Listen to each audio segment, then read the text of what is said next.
Welcome back to the Sideline Live podcast. You can follow us over on Twitter and Instagram at the Sideline Live. We'd love to hear from you. On episode 37, I am delighted to be joined by Akron sophomore and Irish Underage international Sabhbh Edwards Murphy. As part of the Green Army Abroad series, we discuss her path to the States, academics, dealing with injury, team culture, and so much more. I really hope you enjoy the episode. Hi Sabhbh, thanks a million for coming on the podcast. Oh, thanks. I'm happy to be here. Brilliant. So before we get into everything, would you be able to give a bit of background about yourself for the listeners who might not know who you are? Yeah, so my name is Sabhbh Edwards Murphy. I play at the University of Akron in Ohio.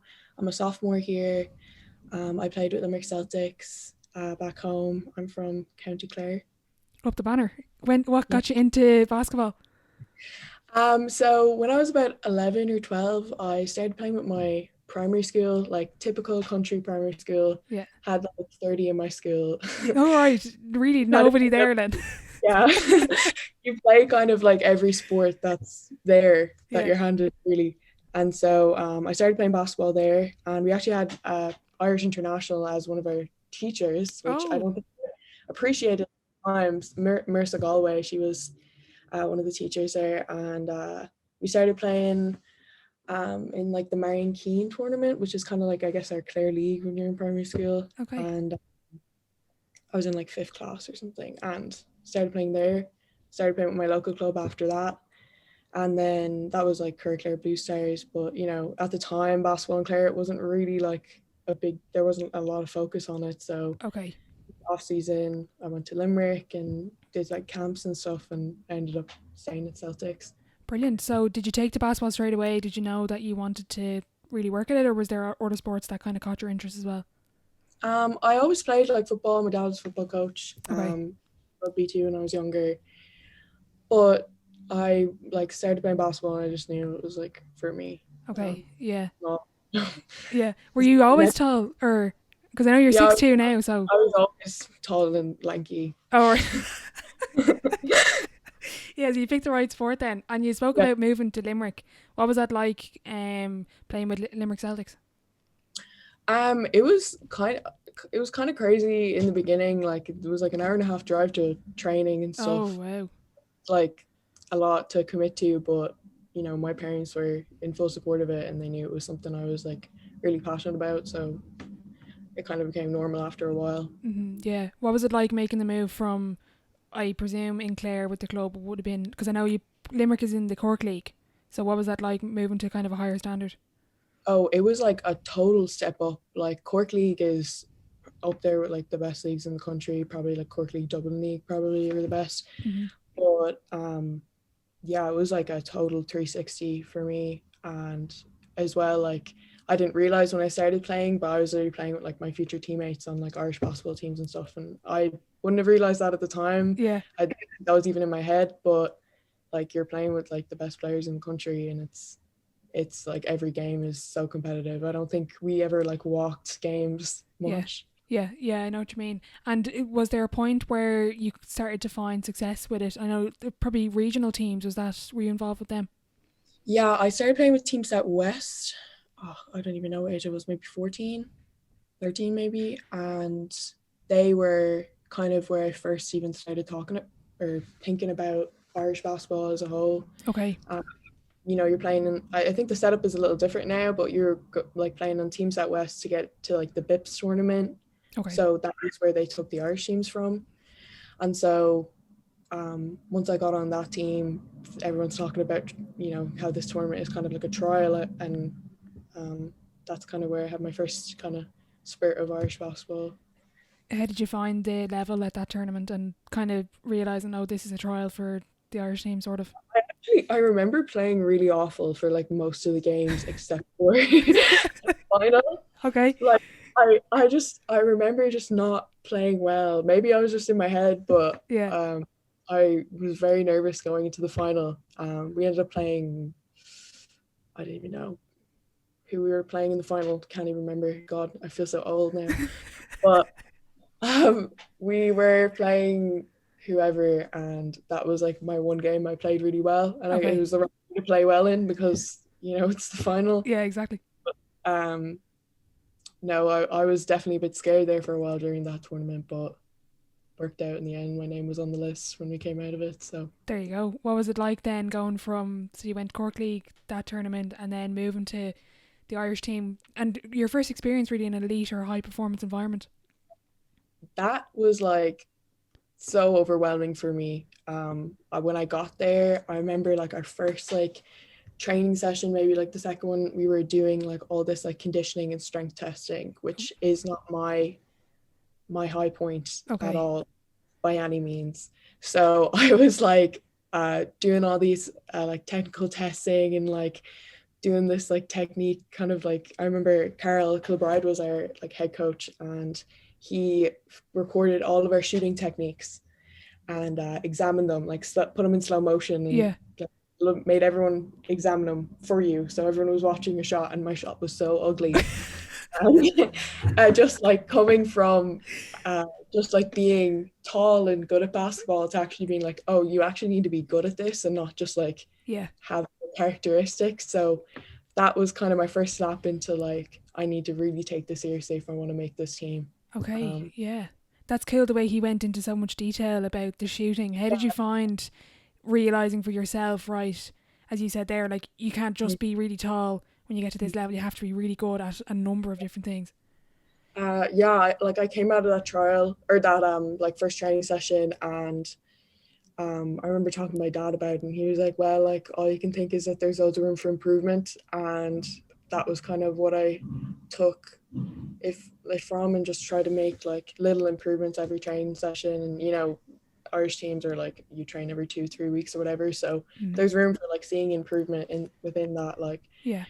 So yeah, I guess that was when I really started taking it seriously and like training every day, and putting in all the extra hours and stuff that you need to make Irish teams. Yeah, exactly. What did you do that fixed your shot in the end, and with those little baby steps that you made? Just like being more conscious of little things, and like still my shot isn't perfect now, and I Yeah. don't think it's hard to have a perfect shot and have it work all the time. Yeah. But just being like conscious, doing a lot more form shooting, because like when you're doing form shooting and you're like whatever 11, you're like, oh, this is like the baby stuff, Yeah. and then you Yeah. get like you're 15, you're like, why am I doing my baby stuff again? But it was like good to get back to the basics and just like go, okay, keep your elbows in and don't let your arm fly out, hold your follow through, like all that type of stuff that I still sometimes have to remind myself of. Yeah, But yeah, I know what you mean. And what's it like then playing alongside some of the best players in the country at your age?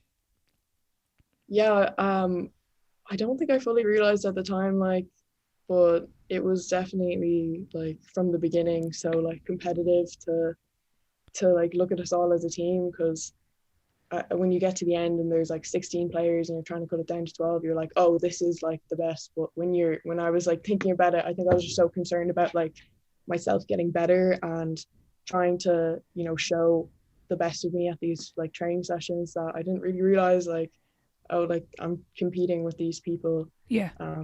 So yeah, it was mad to think about, really.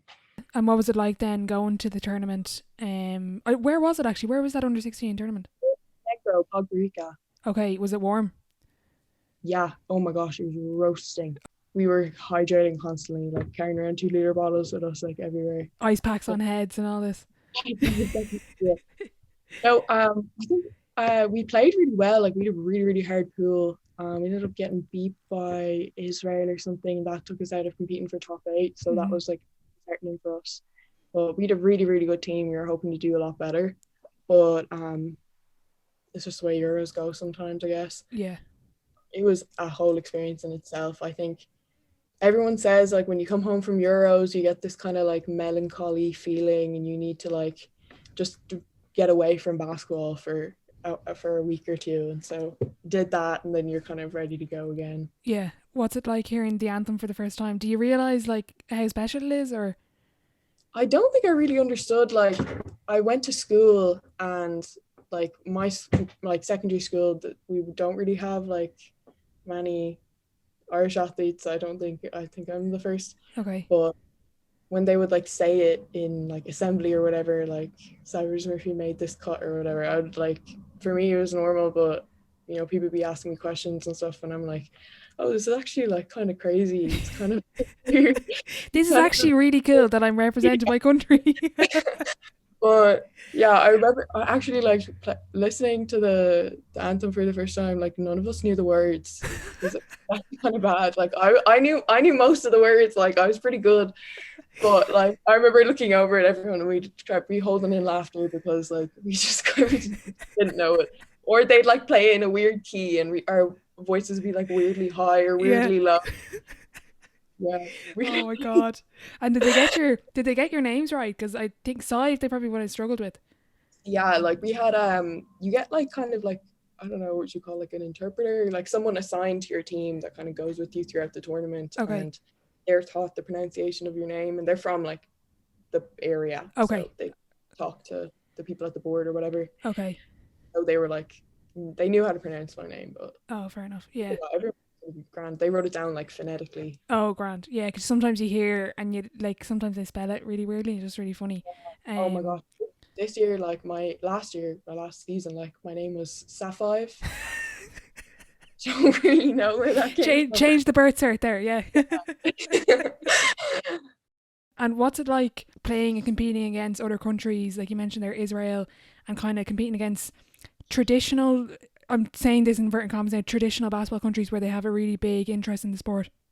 Yeah, it was definitely very intimidating. Like I remember Israel particularly like had a very like high image of like themselves, and other teams did as well. So we were very kind of focused on like winning that game and put a lot into it. But countries as a whole, like we had like Luxembourg in our pool as well, and we played them previously in a tournament, and they were kind of someone we had focused on a lot as well. But it was definitely kind of like a surreal moment, but at the same time, like there are countries that focus a lot on basketball, but we're also competing like well with them. Like Israel ended up beating us by maybe like 10 points or something in the end, but like we were with them like the whole game. But also something that really surprised me about like those countries is like, you know, when Ireland goes anywhere, we have like everyone's granny and cousin and mother is with them, and no other country had that. Like really? I remember playing Switzerland, there was like someone's dad and someone's like sister there, and like they had like one little like drum or something, and we all had like banners and flags, and like everyone was screaming, and like just like a totally different maybe cultural difference or something, I don't know. Okay, but that's mad. Yeah, I didn't think of that at all. So you came home from the tournament. Actually, out of interest, what's the prep like off the court in terms of scouting, kind of getting the plays down going into a tournament and when you're in the tournament as well? Yeah, we would watch film like for every game coming up, and we would know like their best players and how to go about marking them, and then in training previous to that we would work on like little things that would help us in the next game, kind of similar to what we do here. Yeah. What's it like watching yourself on video for the first time? Do you get a bit of a shock? Yeah, I realized how many like ugly faces I make when I play. It's like awful. But yeah, you kind of like become almost like overcritical of yourself. It's hard to like not look at stats and stuff after games when they're like right in front of you. And I think something like we made a rule within our team to like stop looking at stats at Euros, because it was like something we were getting way too focused on, and you kind of psych yourself out then. Yeah, that's really interesting. Is that kind of one of the biggest takeaways you took from that tournament? Yeah, definitely.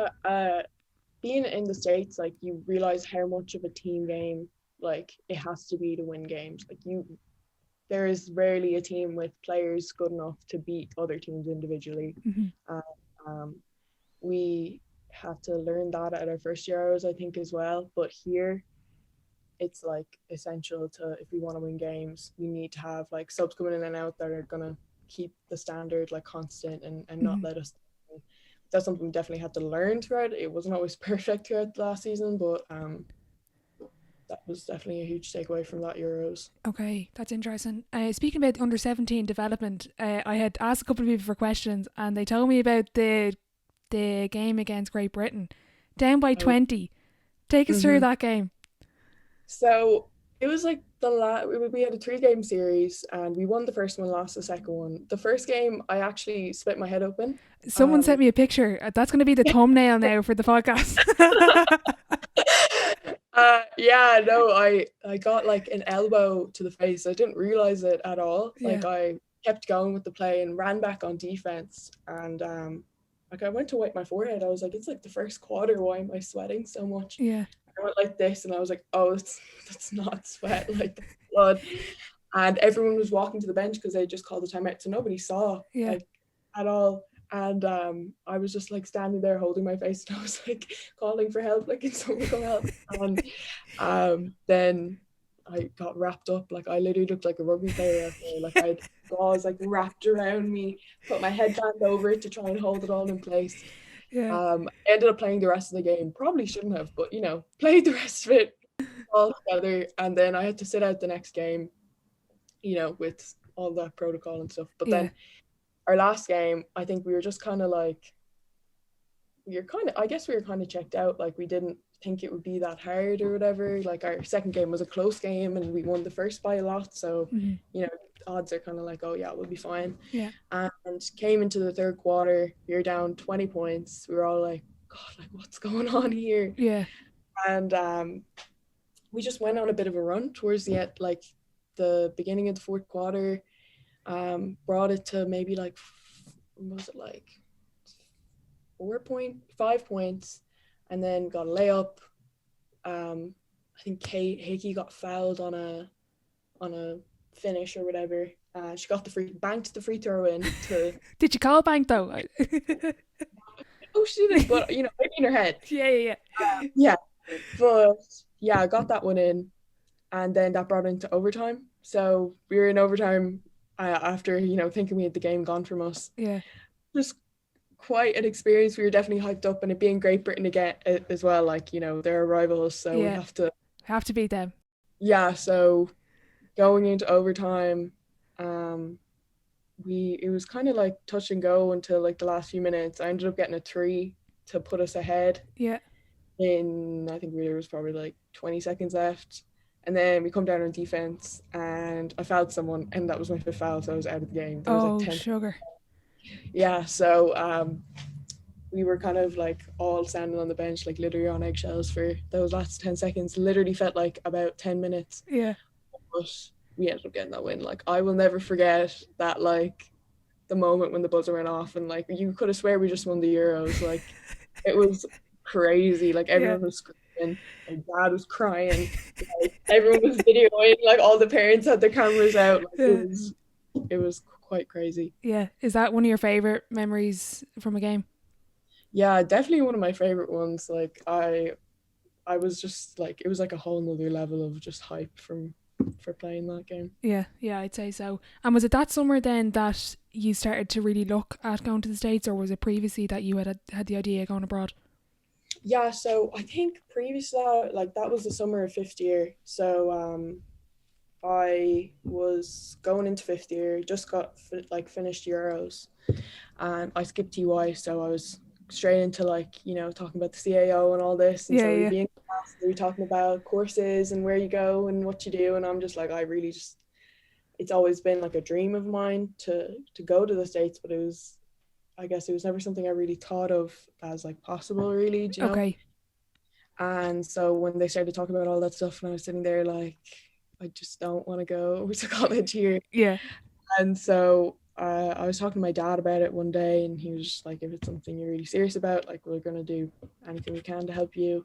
And so I had like film from Euros, and I started playing National League and stuff that year with Celtic. So like we had I had a good amount of film to put together, and made kind of looking back at it now, it's kind of god awful, don't really know going on there, but edited this like highlight footage, and we had a few like people that we could send it to, and we kind of just got lucky. Like it ended up getting circulated through a forum or a group or something, I don't know, and that's what kind of we started getting interest from and stuff. What you mentioned there, that was always a dream. Was there anyone in particular that you saw going to the States, or was it just in your head that, I want to go to the States and go to college? When we were, I think I was like 14, it was my like last session with my under 15s Irish team, before our first cut, and they brought like Adele Thornton in to talk to us. Yeah. And this was just after the season where Quinnipiac had just gone to the Sweet 16. Yeah. And she was just talking about her experience and everything like she went through with Irish basketball and all that type of stuff. And I just remember thinking like, wow, like, Yeah. She's a legend. Yeah. Yeah. She is. That was something I definitely looked at and was like, oh, I'd love to do that. That's 100% what sparked my interest. And then of course, like, I'd be watching the tournament every year, staying up to like 3 a.m. watching all the games. Some dodgy streams going on as well. Literally, some like bootleg stream, like, might not be legal, but you know, I'm like on there. But and then what kind of offers and interest was there from coaches, and was there any prep school, or were you just thinking going straight to university if the opportunity came? I was kind of like, I never ruled out prep school as well, because I said why, like, I had time. It wasn't like I was like old or anything, but I guess I just kind of like was focused on how the coaches like appeared to me and how I felt like comfortable in those like schools. Yeah. And then if I didn't have those like opportunities, I could go to a prep school and look for more. But it was I never ruled it out, never kind of was inclined for it either. It was just kind of it's kind of the way it worked. I know what you mean. And what are those conversations like with coaches when they reach out? It's kind of like it's kind of awkward at the same time, because like some people could have like a recruiting coach and like people to help them out with this, but it was really like my dad and I at a computer in Clare going to America with bad Wi-Fi, trying to like respond and be like polite and like not break any rules because we didn't know what they were. And don't curse. Don't curse. Don't say anything they won't understand. But yeah, it was like a lot of just like trying to figure out what their like ethos is like and how each school like represents themselves. And a lot of schools don't know how to deal with like internationals, and you feel kind of like like like a test, right? It's not like fun. That's not what you want. So it was a lot for me to just get there and feel like I trust like the staff. And that was definitely like when I came to Akron, I always like, I was in kind of like a frenzy before I came here, because I'd visited schools and there was like schools in particular that I was like, oh, like I really want to go to this school. And then I would get there and I would meet the coaching staff and I would like feel kind of the energy there, and I'd be like, this isn't for me. And then I was kind of like talking to my sister about it, and she was like, you'll know like when you don't know now, so that. But you'll know, when you go to school and you feel it there, And I was like, girl, like, how's that going to help me? Like, but I stepped foot in Akron and I like met the coaches and met my team and my future teammates at the time, and I really knew like this was the place for me. I had spoken to Adele Thornton about this, and she said it's not until really you step on campus, and she can't really explain it, but you just get this feeling, you're like, I know this is for me. Yeah, exactly. Yeah, it's that feeling. What's it like then going to America and visiting universities and seeing all these facilities where you're used to like West Clare, like where I think you said before that you didn't even have a school gym for like basketball in secondary school? Yeah, like we had like we didn't have a full-size court, so we couldn't play our home games at home, and like that was something that like I try to explain to people over here and they literally think I live in the sticks, which is true, but like not what you're thinking of. But no, like we won an All Ireland in the first year, and then we were like playing all of our home games away because we didn't have a gym. Crazy. But it's literally insane. Like average schools over here that might not be great at their sport or whatever, they still have facilities equivalent to like UL and stuff like that, and it's just crazy the amount of money and like focus that goes into athletics over here. So it's a business, like it's insane. Is that the point where you kind of realize, oh, this is like another world? It really is a business, as you say. It really is. And like I think when I got here at first, I was definitely just completely overwhelmed in every aspect. But like basketball wise, it really, you're like a professional, and it's not how you consider yourself, definitely not how I consider myself, but it's like the attitude you have to adopt to like going within the programs and stuff. Yeah, exactly. And I'm interested in those conversations, particularly if there's any younger players listening that do want to go to the States. What are those conversations like with coaches, and what questions do you ask them? And looking back, is there anything you would change or you wish you would have asked them? I think I would ask a lot about like you have to get kind of a feel for how coaches feel about academics. And there's a lot of schools that are really passionate about it, and some that are just kind of lax about it, some that literally don't care at all. Okay. And I think it's really important to have kind of university and as well as like your coaching staff that really care about it and know, like, because basketball isn't something you're going to have forever. Yeah. So you need a fallback, and if your coach has that like pushing attitude, and you also have like a course that's going to suit you, that's something I would totally look into and be sure about. Yeah, kind of that stuff, and like how they deal with international students, and their plan for that, and ask about like when you're gonna get to go home. Obviously with COVID, I didn't get that last year, but like I having like a good attitude and like awareness of like every basketball outside of America is okay a thing, because I remember going to university and like they were asking me about FIBA and stuff, and I'm like, FIBA is literally like such a huge body of basketball. Like, how do you not know about it? Like, but we have that like awareness. We actually play FIBA rules like during the summer. Okay.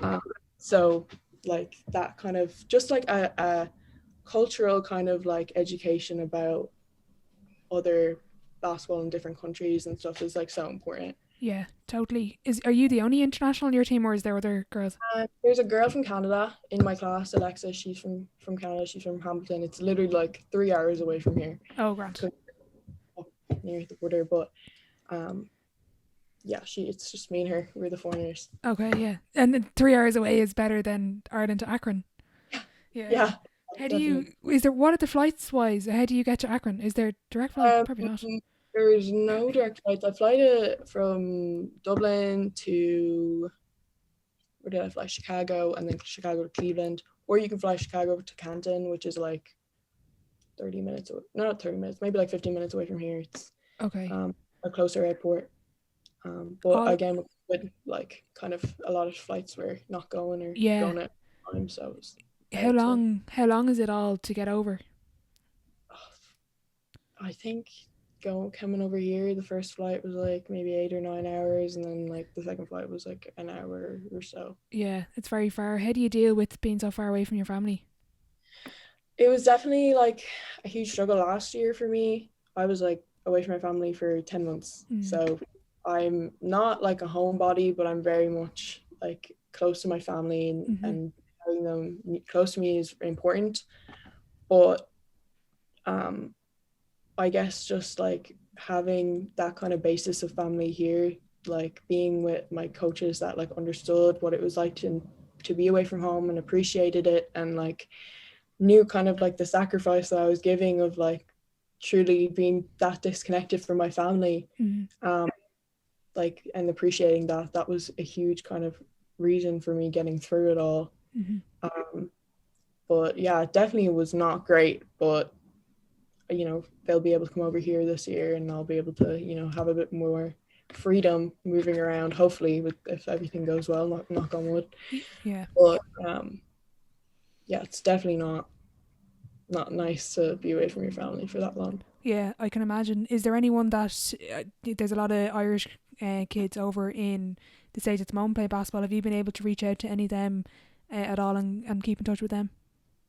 Yeah, I've played in like teams with a lot of the girls that are over here, and like Kira Malidi, she's down in GCO in Florida as well. We spoke a lot about being away from home and vaccines and how we're going to go about getting home and stuff. I know Shauna Russell's coming over next year, so I've been able to kind of talk to her and give her some advice about what's coming her way. But yeah, it's been nice to just talking to Kira and talking about like what it's like being here, and like, oh my god, it's exactly like the movies, isn't it? Yeah, it is. It's nice to have that comfort over here. I wish like there was someone closer, but like no guys are down in Texas, so there Yeah. that's far away, and Kira's in Florida. It's not like I'm going. Yeah, it's not like you're going into Florida for. And what do you think is the biggest cultural difference between the States and Ireland? Was there anything you were just like, wow? I think just attitude in general about athletics, like as I said before, the money that goes into it, but also like it's so serious. Like you're a college athlete, like that's what you do and that's who you are, and it's a part of everything here. Um, yeah, just like how you have to treat your bodies, how you have to, practice. Like we're practicing like 3 hours a day. Like it's a lot, and when you're in season, it's your whole life. Like you're traveling like last year, especially because we couldn't fly with COVID. You're like 8 hours on a bus or whatever. God. Like yeah, it's not great, but it's like a huge dedication. It's an honor as well for like the perks that you get out of it. Like I'm getting free education and living and all this stuff, and it's just like nothing we have at home. It's a huge cultural difference. Yeah. What's it like then adapting to the basketball style? And you mentioned there like 3 hour practice, like unless probably with Irish teams you're probably not going to be practicing for that length of time. So when I came over here at first, I was coming back from my first ACL, so I was trying to get a lot of confidence back with that, but also getting used to our style of play here. Yeah. Was like night and day to anything I've experienced. And it's definitely something to like work your way up to. And there's kind of like a saying here called like you have a freshman body, like you're not acclimated yet to like what you're meant to do. And so it's just like a huge adjustment as just a normal person coming in. You have to just make your body get used to these like 3 hour practices, and you're lifting and you're pushing your body like that, and then you're going conditioning, and you're absolutely dying in that way too. So it's every way you're pushing yourself. Which we have a lot of resources as well, because it's not easy to like do that, but in recovery we've ways to help your body cope, but also like the mental aspect of it as well. Like we're lucky that our school has like a good kind of grasp on that, and they're not just like, oh, like you'll be grand kind of way. Like we have psychologists on our staff, and our coaches are very aware of our like mental state and conscious of it, and conscious of it being good. But yeah, that like is a huge part of like dealing with everything over here for me, is really just knowing how to keep going even on the days where you're like, oh my god, I have to go practice and then I have to go condition and lift, and it's like it's a lot to think about. I can only imagine. I spoke recently to Conor O'Sullivan. He was saying even with the scouting, like they just have this huge book on the other team, and like how many games you play in a year, like even that side of things, and improving your IQ and just getting used to the plays, I'd say is just, I can just imagine how overwhelming it can be. I remember like my first few days in practice and trying to learn the plays, and just like being in total awe of like, how do you remember this? And now I'm like watching the freshmen go through the same thing that I was going through last year, and I'm like, it's okay, I know you don't, it will, but it will, I promise it will. No, and scouting is like no joke. Like I feel like I know everything about someone, and then I see them on the court, I'm like, I don't know what you do. No. But it's like a whole subject in itself. I can imagine. How do you manage time between, as you say, like you're traveling, you've got recovery, you've got training, you've got conditioning, you've now got school as well on top of it, like you have, and I know with the NCAA you have to have a certain GPA as well.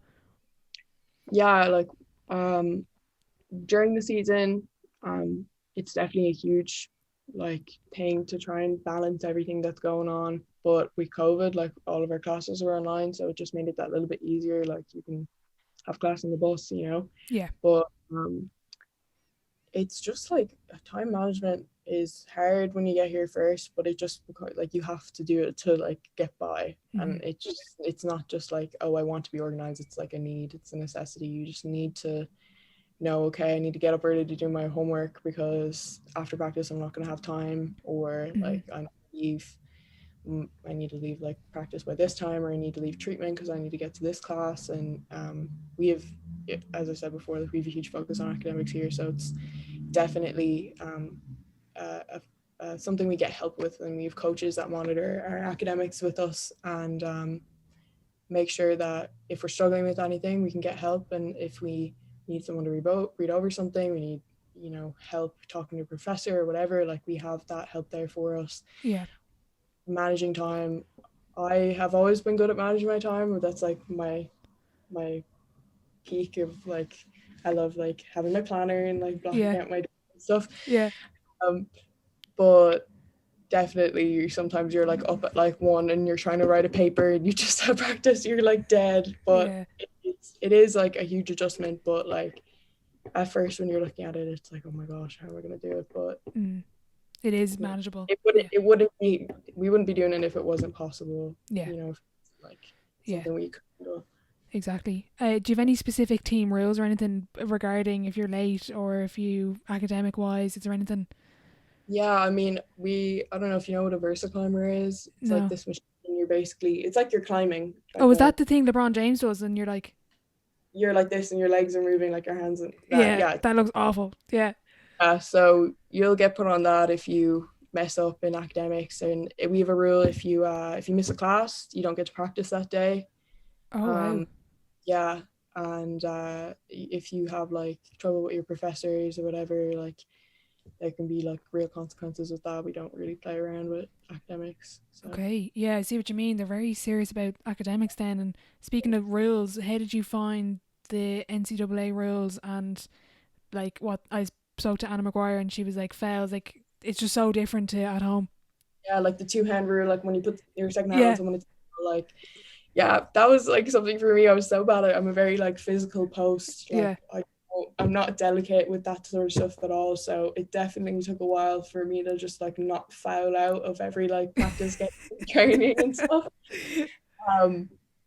But yeah, that like things like that are weird. Or even like, free throws, like 2 people can go in at like the top for free throws. Yeah, so, like weird. All the people, like that's weird to me. Or things like that. Or even like shot clock rules, like, or there's no charge circle in high school, so everyone was coming in, they're like, oh, there's a charge circle. I'm like, what? yeah charge circle. It's basketball. Like the 3-point line being like a different length. I'm just like, have you not been shooting from here? Not to say that I'm a great 3-point shooter, but it's just like normal, like that's where you 3 from. Like things like that are like, there's little differences that don't make a difference in your head. Like it's just like, oh, okay, this is this. But when you're like in practice and they're like, get in for the free throw, and what are you doing? Like, why aren't you in? And I'm like, oh, okay. And then go. Sorry. Yeah. And what's it like then? Like you spoke about practice, like the standard of like practice and just the players you're competing against every day. Yeah, it's crazy. Like as well in the game when you like see what we've been practicing go into like play, and when it's done right, what it looks like and how it works, like that's like mad to think about how much thought actually goes into like these things working and playing out as they're supposed to. And when you're practicing, you're trying to just take it like bit by bit and not think about it too much, because you're gonna like go into overdrive, like just can't deal with all that. But in a game, seeing like your teammates excel in what we've been practicing, it's like kind of like a win. Like you're kind of just like, oh my gosh, like it's finally working out. But no, like the standard is crazy. And one thing about our team is like we're so competitive. Like everyone on our team is just like really giving their all the time, because we all just want to like beat you in this drill and like want to like score more than you or whatever. And it's not like in a malicious way. It's because we want everyone to get better. And if we're not that, we're not going to get better. And so there's a lot of like moments where you're getting up in someone's face, or you're screaming, you're cheering for your team, and it's like you're in a game. But, practice, we're just playing 3-on-3 or doing like a drill or something, but we're like always pushing each other, and like we see over the course of the season how it makes us better as a team. Like it's the standard is constantly going up with us. And is that, I get the sense that standard is really pushed then by the team and the players. Like obviously the coaches have a part to play, but from what you're saying, it's really the players that are just pushing each other to the max. Like coaches like can obviously put things in place to like help us, but at the end of the day, if we don't want to get better, if we don't want to make each other better, it's not gonna just all fall into place. Like you have to really push each other and like have that want to be the better versions of ourselves that we know we can be. And especially this year, we have everyone returning. So JD was our lone senior last year, and she came back now. She's using her COVID year, but you know, we have our whole team again. We have all that talent again. Like, you know, we're the same team. Yeah. Plus, like, our freshman coming in, we also got a transfer on. She came in. So, like, we have that same talent and more competitiveness on top of that. So it is just like something that comes from within, like that want to get better. Definitely. Kind of talking about those practices, like you mentioned there, how tough it can be trying to balance everything, and I can't imagine the practices are easy. What kind of, when you're going through those really tough sessions, like I'm sure they run the legs off you at some stage, what keeps you going? And do you ever get that voice where it's like, oh no, just go on, don't go, just go back to bed or watch Netflix or something?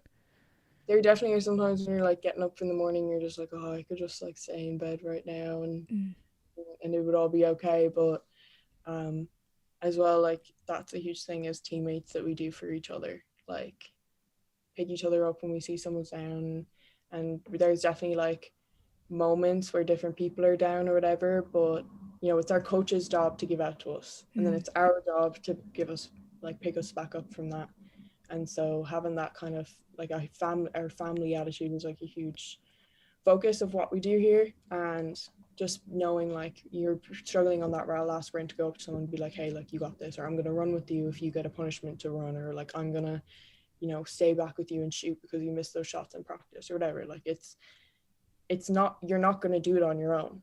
It's going to be impossible to do it on your own. So having teammates and coaches that support you and know how to like help you and an effective way to like communicate with you. Like some people just need you to yell at them, and some people need you to come up and be like, hey, like it's going to be okay. Yeah. And that's what we do in the off season. Like last year, our like communication wasn't on par with that. Like at all. We were also all getting used to each other. Like my freshman year I came in, we lost like 5 seniors, so that's like huge leadership that's gone now.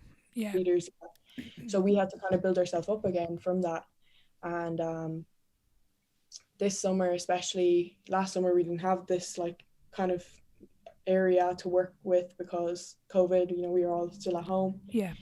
But now having this like summer to work on each other, and like we're reading like a team book, and each chapter kind of is a new aspect that we can bring with the team and bring with each other to help our communication out. And it's not always perfect. Like there are some days when you just are like you want to throw in the towel, you know. Yeah. But it's definitely better and something we work on a lot. I love the way they were saying the power of your teammates coming up and saying, so if you have this run, or like, so if you weren't shooting well, but like we're gonna go after practice. Like that's amazing. That's so cool to hear, because I don't think, maybe, and I'm just speaking from my own experience, that's not something that maybe is here in Ireland as much as over there. Yeah, definitely not. Just because like I just don't think people take it as seriously at home, and definitely gotten a lot better. I feel like it is getting more serious and stuff, but just like we're with each other all the time every day, so you're it's different. Yeah, because you know, you're back home and you're like seeing each other 2-3 times a week, and it's just not the same. Yeah, it's totally different. But looking back, is there anything specific that you did at a younger age that you kind of look back and you're like, oh, I'm really glad I did that, because that's really helped me and propel me to where I am now? I think just that under 16s program as a whole taught me so much about valuing yourself as a player. And you know, going into practice, sometimes you go into practice and you're awful and you can't make a shot, and that's exactly like when you had your Irish training sessions and you feel like, oh my god, I'm definitely gonna get cut after that one. Like, you know, that having that experience, and also like knowing if you don't make a cut, it's okay. Like you're still a great player, and that's, I think, a huge problem, especially when you get into Irish teams so young. Your value is like, if I make this team, I'm good, which is like not true at all, because there's so much that goes into that you know, we will never have a grasp on ever. But going through that program and coming out of it as well, and like going from this high of like, okay, I need to make Euros, and then I made it. I'm like, okay, well now what do I do? Kind of thing. Yeah. And coming out of that program and having to learn like to value myself as a player rather than what team I'm on or what coach thinks about me or whatever, and knowing that I'm still okay. Like if I don't make this team, I'm still okay. If I get cut, it's fine. If anything that happens isn't the end or all or be all, because that's something that I definitely value a lot here, because people have awful games and people have bad training sessions, and you just have to get up and do the same thing the next day. And having that experience with the under 16 teams and knowing how to like pick yourself up, and having to, especially at Euros, because you're playing like a game every day. If you have a bad game, you literally just need to get over it. Was something that I definitely value a lot. Okay, really interesting. And you mentioned previously kind of confidence coming back from your injury. So in talking about confidence and building self-belief, are there any practices that you've done to help build that up?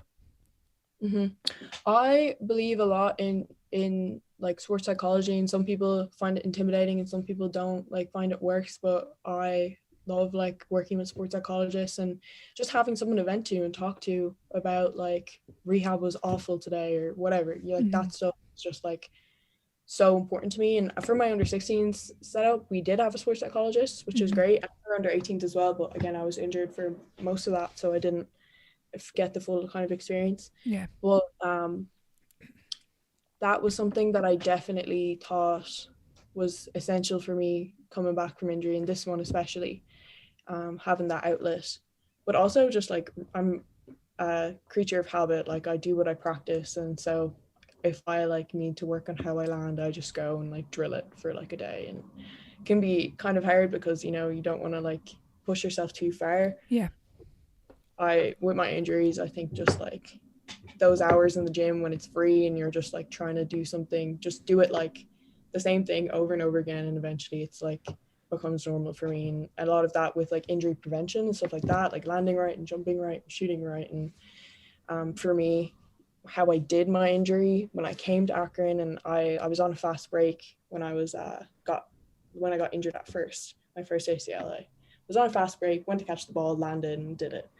And so that was like when I came back and we started doing drills where I was on a fast break and catching the ball, that was like so scary for me. So getting work in with my coach Day, she's our assistant coach, our associated head coach, but she's also my position coach. So we would just like get in the gym before, after practice and whatever, and just do that move like repetitively, me just running on a fast break, catching the ball and finishing. It builds up your confidence and saying like, no, this was just one bad time. I've done this a million times and this is just one time that it didn't work out for me. Totally. Yeah, because I'm going through a big injury as well at the moment, and that's one of the biggest things I'm currently trying to get over, is that fear of what you've done previously. And you're like, because it's and at the beginning, like, I'm going to be honest here, it's paralyzing, that fear, and it's so overwhelming. And I remember I was getting upset, and you get frustrated at yourself because you're like, and you look, I found, I don't know if you've similar experience, but when you look at other players and they're not injured, or you see them doing what you can't do, you get a bit jealous, and you're like,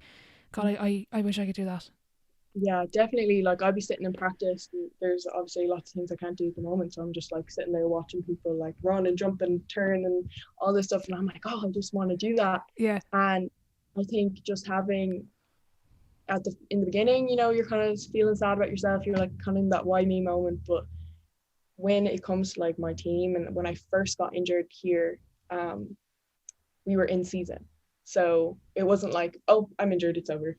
Like I'm injured, but we still have half of our games to go, and if we don't win them, we're not going to do great. So it was less of like everyone feels sorry for me, like I'm injured, it's okay, I'm injured, but like in practice you still need to be getting better, and just having that like attitude to look at your teammates and be like cheering them on even though you're on the sidelines, or after practice like giving advice when you can, or again like when the freshmen come in and like ask me questions and stuff, like to try and just give the best like advice I can from like an outside perspective now that I'm not like standing right next to them on the court. Yeah, totally. And I have to say as well, from my own experience of being around my teammates when they're injured, the amount that spurs you on. It's like, well, Sive is here at practice and Sive's giving me great advice, and I see her working really hard at rehab. I have to push myself here in this drill. I have to keep going, and because it's hard, and if I know from an injured perspective, I found it hard to go and watch, and I got upset watching matches and training because I couldn't get out there. But the amount that'll spur your teammates on is huge. Yeah, just like that, literally every attitude is infectious. And I think that's something we learned a lot last year. When you're playing a game and one person, gets angry or has a bad attitude, that literally affects the whole team. It will make or break, our run or us winning the game or us winning the quarter or the half or whatever it is. Like, if someone has a bad attitude or decides to like go away from this play, or someone tries to give them advice and they blow them off or something, like that's something that's gonna hurt us and hurt our kind of like mojo as a team. And so you can't just like, your attitude isn't just you, it's your team, and it's everything contributes to it. And so having that like attitude in training as well, like just having to know like, okay, like, yes, this is awful and it's happening to me, but if I'm sitting over here sulking, whoever over there is going to be like, well, so I was just sitting over there, I wish that was me. Yeah. That kind of thing. It's like very important to know like how actually your body language and your attitude is contributing to a team, and how that can change everything drastically. Totally. Yeah, I love the maturity in your answer. What advice would you give to younger players or anyone really that's going through a major injury? Like, I think just in general thinking like it's going to be okay. Like, in the grand scheme of things, it's going to be okay. Like with ACLs, you're out for maybe like 7 to 9 months or whatever. Like, when you think about it, that's 7 to 9 months of your whole life. Just when you think about that as a whole, it's not a big deal. And it's not like you're completely gone. Like, for me, with this injury, like, I have improved so much on things that I would never have gotten time to even think about when I was playing. Like, my strength in the weight room has improved like so much. Like, I'm lifting 10 times the amount I did when I was like at full health. Wow. And looking at like basketball IQ wise, and like, yes, it can be hard to watch games, but when you get into it and you think about, oh, this is what I'm going to do when I get back, or I can be better at this, or even watching my teammates when I was injured, I like look at things that we were not doing great or things we needed to work on, and helping my teammates with that, but also knowing like, okay, we're bad at rebounding, like that's something I can work on with my rehab and get better at for when I'm back. Or like, we need better passers, like, okay, like I can pass, like there's nothing wrong with my arms, I can pass well, let me just like go and work on my passing. Things like that. Like, you're not completely taking out of the running just because you're injured, and it's not like the end of the world, like the world is falling around you. Like, I know the feeling, I've had it so many times where you're just like, what is happening to me? But no, it's like, it's not the end all be all. Like, it's going to be okay, and you're going to be back on the court, and you're going to forget about all that time that happened. And totally, yeah, it's going to be okay. Yeah, it's going to be okay. And I love the way you mentioned there, kind of like you can take the injury, and you know what, you can take it and you can sulk, or you can take it and you can kind of reinvent yourself. And as you said there, my leg isn't great, but I can work on my passing. Like, there's actually no excuse why I can't improve in other areas of my game. Yeah, no, it's like, and it's something as well, like our coaches installed in us from the beginning. If you're injured and you're out of practice, you're not out of practice, you're just not doing everything. You're doing what you can. So I'm in practice and I'm doing passing drills, and I'm in rehab, I'm doing stuff that's specific to like my position, and stuff that I can do to get better and help my team as much as I can. So it's not, you're out. Totally. You mentioned your position coach there. I'm interested to hear the level of detail they go into at that level. Yeah, no, it's kind of insane. Like, everything from your hands to your feet, everything's being examined as you go. And as well, we watch film on ourselves, not just like as a team, as like, before a game or whatever, like in the preseason, in the postseason, whatever, during the season too as well. We'll watch film on like how you turned on this move, and like where your release was, and it could have been higher, it could have been further away from the basket, or this is why you turned the ball over, this is why you got blocked. Like, it's very, very, very like detailed in the way that they examine us and help us to kind of fix the little things that will make like a huge difference in the end. Like even just like something for me is like the way I have like a very high finish, but sometimes I'm too close to the basket or I'm not like parallel to the basket. So when I Okay. do that, it's still gonna get blocked because someone's right there. So if you're further away, it's gonna help you a lot. That's something that I've been able to work on too. Like I'm allowed to jump and move now, so it's like I can do that, but I'm not gonna go playing one-on-one with anyone. Yeah. Like Yeah. things like just little things that like you can just work on and take bit by bit, and eventually they're normal to you and custom to you. So Totally. Okay. I love the way that the individual approach is, because that's something I'm always really interested in. Do you have a particular pre-game routine at all? I try not to like get too obsessed over it because I Okay. feel like if it went wrong, then I'd be like, oh my god, like I didn't Yeah. put on my socks right, or things like that. But I don't know, like in warm-ups for our games, you'll always find me like singing to whatever songs are on. That's Okay. kind of pretty much what I do. Or I like to have a good warm-up in and stretch like a lot to get myself ready. And yeah, that's nothing too major. I don't have any. Yeah. You're not too superstitious then.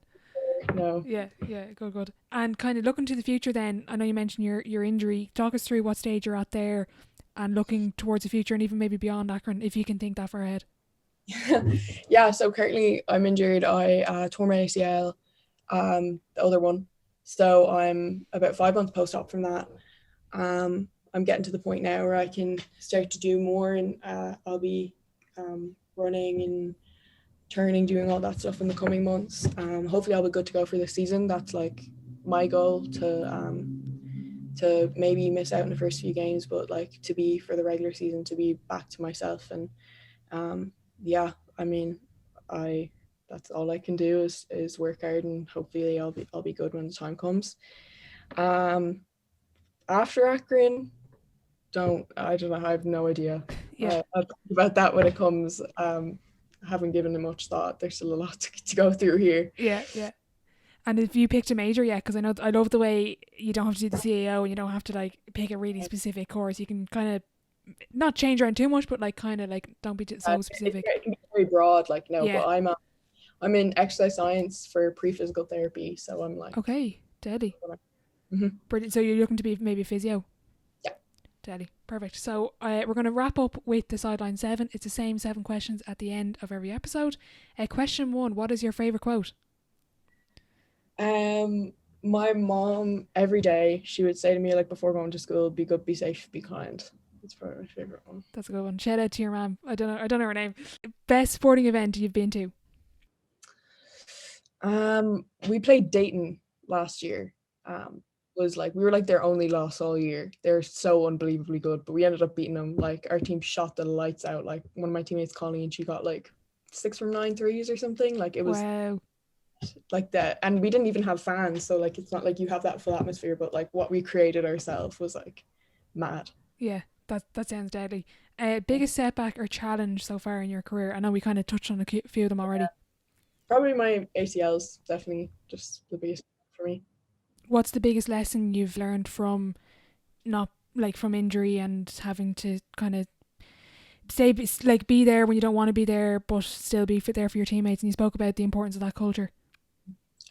Just like being open with people, and knowing like you can be vulnerable and still be like good. Like it's okay to like have bad days and open up to your teammates about it, but it's not okay to sit there and sulk and sit there and just feel bad about yourself. If you're gonna have those bad feelings, you need to talk about it and not like suck it up. You need to be there, be present, and confide in people, because then people will do that for you. Brilliant. Kind of on the flip side then, more positive, biggest achievement on or off the court? Probably getting my scholarship here. It's probably my best thing. I also made the dean's list last year. Oh, deadly. Fair play. Yeah. Yeah. That's pretty good. Well done. Looking back, what advice would you give your 18-year-old self? I'm 19 now, so Not that long ago, yeah. not that long ago, but I guess just, take everything easy. Don't get too caught up in everything, because eventually it'll blow over and you'll be okay. Just stay calm and collected. It's going to be okay. Brilliant. Dream dinner guest and why? I'm a big Queen fan. Probably Okay. Freddie Mercury. Yeah. Yeah. Well, I think because I'm in Akron, if I didn't say LeBron, Oh yeah, that's just a given. Yeah. Have you seen Well, Space Jam 2 yet? I haven't seen it yet.